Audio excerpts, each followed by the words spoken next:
ஒரு முறை சிங்கம் கர்ஜிச்சதுன்னா அந்த சவுண்ட்ல ஒரு 8 கிலோமீட்டருக்கு சும்மா அதிரும், எல்லா திசைகளும் அதிரும். அப்படிப்பட்ட அந்த சிங்கம் வேட்டைக்கு மட்டும்தான் வெளியில வரும், வேடிக்கை பார்க்கறதுக்கெல்லாம் வெளியில வராது.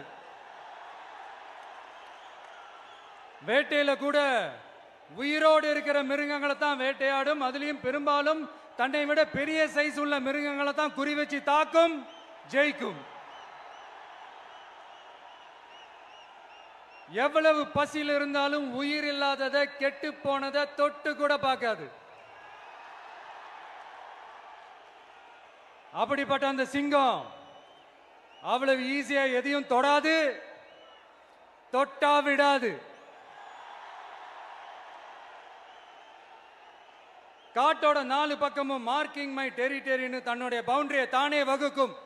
அப்படிதான் அந்த காட்டையே தன்னோட கண்ட்ரோல்ல வச்சிருக்கும். சிங்கத்துக்கு கூட்டத்தோட இருக்கிறதுக்கும் தெரியும், தனியா இருக்கிறதுக்கும் தெரியும். அப்படியே தனியா வரணும்னு நினைச்சாலும் அஞ்சாம அலட்டிக்காம சும்மா கெத்தா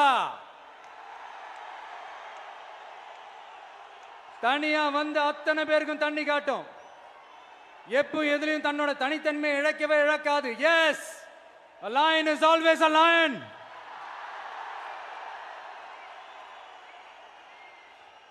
There are so many jackals and other animals in the forest, but there will be only one lion.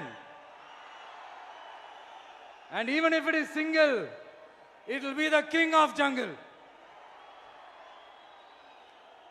It is not only a description but also a clear declaration.